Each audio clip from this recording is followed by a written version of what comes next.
का काम किया। दास प्रथा, देवदासी प्रथा जैसी घृणित व्यवस्था को समाप्त करने के लिए संघर्ष किया। इस देश में सदियों से वंचित समाज के लिए शिक्षा और सरकारी नौकरियों में आरक्षण की डिमांड की। और साथियों, उन्हीं से प्रेरणा लेकर के जिनकी जयंती हम लोग आज यहाँ पर मना रहे हैं, जिनकी जयंती संयुक्त जयंती के रूप में बाबा साहब डॉक्टर भीमराव अंबेडकर का इतिहास आप लोगों के सामने। साथियों, कल्पना करके देखिए, अगर इस देश में महात्मा ज्योतिबा फुले, छत्रपति साहू जी महाराज, श्री नारायण गुरु, तंदे पेरियर, महात्मा अंकाली, बाबा साहब डॉक्टर भीमराव अंबेडकर जैसे महापुरुष पैदा नहीं हुए होते इस धरती पर, तो साथियों इस धरती पे जो छुआछूत की बीमारी थी, जो इस धरती पर गैर बराबरी की व्यवस्था की बीमारी थी, वो शायद समाप्त नहीं होती। आपके बीच में एक चमार का बेटा एक सांसद के रूप में बोल रहा है, अगर इस देश में बाबा साहब पैदा नहीं हुए होते तो ये चमार का बेटा एक सांसद के रूप में, खासदार के रूप में नहीं, बल्कि एक किसी फटे चौराहे पर, किसी गुमनाम चौराहे पर फटा पैजामा पहन के जूते सिलने का काम कर रहा होता, एक खासदार की हैसियत से आपके बीच में नहीं होता। ये देन हमारे मसीहा बाबा साहब डॉक्टर भीमराव अंबेडकर की। लेकिन साथियों, जिस धरती पर 108 वर्ष लंबा संघर्ष हुआ हो, 1848 से लेकर 1956 तक का 108 वर्ष लंबा अटूट संघर्ष हुआ हो, उस धरती के लोगों से साथियों, महापुरुषों को हमेशा ही साथियों कष्ट रहा होगा। वो कष्ट साथियों इसलिए रहा होगा कि जिस धरती पर इतना लंबा अटूट संघर्ष हुआ हो, उस धरती के लोगों ने जो जन्मभूमि महात्मा ज्योतिबा फुले की रही हो, जो कर्म भूमि महात्मा ज्योतिबा फुले की रही हो, जो जन्मभूमि छत्रपति साहू जी महाराज की रही हो, जो जन्मभूमि बाबा साहब डॉक्टर भीमराव अंबेडकर की कर्म भूमि रही हो, उस कर्म भूमि के लोगों ने उन महापुरुषों को वो सम्मान देने का काम नहीं किया जिसके वो हकदार थे। साथियों, केवल पुतले लगाने से, उनकी जन्म जयंती या परिनिर्वाण दिवस पे श्रद्धा सुमन अर्पित करने से काम नहीं चलता है, उनके नए जयकारे लगाने से काम नहीं चलता है। साथियों, काम तब चलता है जब हम उनके बताए रास्ते पर चलने का काम करें। हम बाबा साहब छत्रपति साहू जी महाराज, महात्मा ज्योतिबा फुले को तो मानते हैं, महाराष्ट्र की धरती के लोग बाबा साहब को इतना मानते हैं कि अगर बाबा साहब के पुतले की तरफ कोई आंख गलत नजर से आंख उठा करके देखने का काम करे तो उसकी आंख फोड़ने को तैयार हो जाते हैं। लेकिन वो बाबा साहब की बात को मानने का काम नहीं करते। अगर बाबा साहब की बात को मानने का काम उन्होंने किया होता तो बाबा साहब ने कहा था कि मैं कांग्रेस पार्टी में मंत्री हूं, कांग्रेस पार्टी की सरकार में शामिल हूं, लेकिन कांग्रेस पार्टी का 4 आने का भी सदस्य नहीं हूं, इसलिए आप लोगों को भी कांग्रेस एक जलता हुआ घर है, उसमें आपको प्रवेश नहीं करना चाहिए।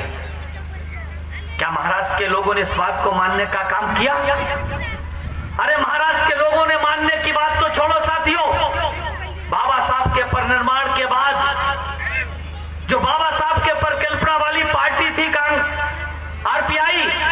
जिसकी परिकल्पना हमारे मसीहा बाबा साहब डॉक्टर भीमराव अंबेडकर ने की थी, उस परिकल्पना वाली पार्टी जब बाबा साहब के परिनिर्वाण के लगभग 1 साल के बाद 1957 में जब बनी, तो साथियों बनने के साथ ही वो बिखर गई थी, बनने के साथ बिखर गई थी। और बाबा साहब के लेफ्टिनेंट कहलाए जाने वाले लोगों ने बाबा साहब के आंदोलन को उन्हीं कांग्रेसियों के चरणों में जाकर के रखने का काम किया था, उन्हीं पार्टी में शामिल होने का काम किया था, जिस पार्टी ने बाबा साहब को पूरे जीवन भर चैन से सोने नहीं दिया। याद करिए जब बाबा साहब डॉक्टर भीमराव अंबेडकर ने, हमारे मसीहा ने साउथ ब्यूरो कमीशन के सामने 1918 में जब एडल्ट फ्रेंचाइजी के लिए, जब बोर्ड के अधिकार के लिए गवाही देने का काम किया था, तो देश की तमाम ताकतें, चाहे वो कांग्रेस पार्टी हो या अन्य मुस्लिम लीग पार्टी हो या चाहे राजे रजवाड़े हो, उन्होंने उस साउथ ब्यूरो कमीशन के सामने क्या मांग रखने का काम किया था? उन्होंने कहा था कि वोट देने का अधिकार उसे मिलना चाहिए जो टैक्स देता हो, वोट देने का अधिकार उसे मिलना चाहिए जो पढ़ा लिखा हो, वोट देने का अधिकार उसे मिलना चाहिए जो लगान देता हो। लेकिन साथियों, जब दुनिया के महानतम विद्वान बाबा साहब डॉक्टर भीमराव अंबेडकर से, जब साउथ ब्रो कमीशन ने विद्वान की हैसियत से, किसी नेता की हैसियत से नहीं, किसी पार्टी की हैसियत से नहीं, किसी संगठन की हैसियत से नहीं, किसी राजे रजवाड़े रियासत की हैसियत से नहीं, बल्कि दुनिया के महानतम विद्वान की हैसियत से जब गवाही लेने का काम किया,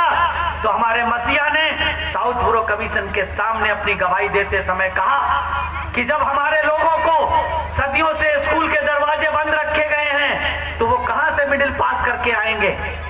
जब हमारे लोगों को अपने मरने के बाद दफनाने के लिए 2 गज जमीन उनकी अपनी नहीं है, तो कहां से लगान देने का काम करेंगे?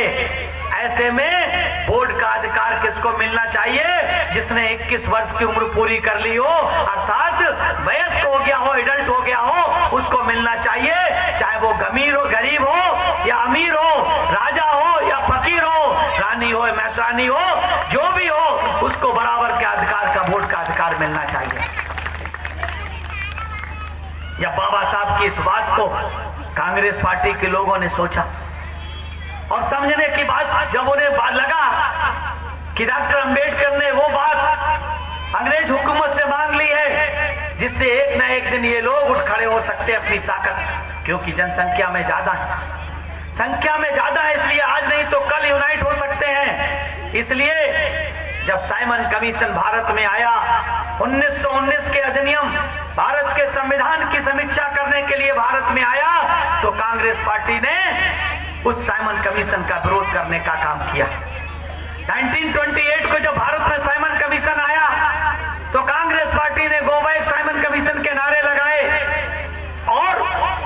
तर्क तो ये दिया कि साइमन कमीशन में कोई भारतीय सदस्य नहीं है, इसलिए हम इसका विरोध करते हैं। लेकिन सच्चाई कुछ और थी। साइमन कमीशन भारत में क्यों आया था?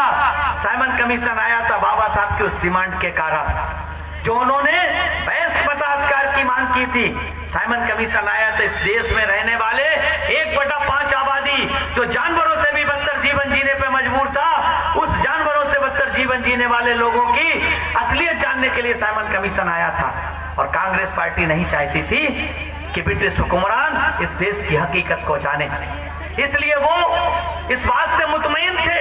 इस बात से भरोसे में थे कि अगर देश आजाद होगा, अंग्रेज अगर हुकूमत इस देश को आजाद करेगी, तो भारत का संविधान बनाने के लिए हमारे अधिकार में देगी। इसलिए कांग्रेस पार्टी ने पंडित मोतीलाल नेहरू की अध्यक्षता में नेहरू कमेटी बनाने का काम किया था, जो भारत का संविधान चोरी चोरी बनाने का काम कर रही थी। चोरी चोरी संविधान बना रहे थे। हमारे यहाँ एक कहावत है कि चोरी चोरी हल बनाओगे तो जोते हुए क्या चूल्हा? अगर चोरी चोरी संविधान बनाओगे तो आज नहीं तो कल। लेकिन जब साइमन कमीशन आया और साइमन कमीशन में जब उनके विरोध का कारण जानने का काम किया, तो उन्होंने जितनी देश की प्रोविंस थी, उन प्रोविंस में जो चुने हुए लोग थे, नॉमिनेटेड लोग थे, उनको उसका सदस्य बनाने का काम किया। और बाबा साहब डॉक्टर भीमराव अंबेडकर भी, आप लोगों को पता होगा कि एमएलसी के रूप में बॉम्बे प्रेसिडेंसी से चुन करके सदस्य विधान परिषद बने थे, इसलिए बाबा साहब साइमन कमीशन के मेंबर बने। और पूरे देश में बाबा साहब ने साइमन कमीशन के साथ दौरा करने का काम किया और अपने लोगों की हकीकत से उनको अवगत कराने का काम किया।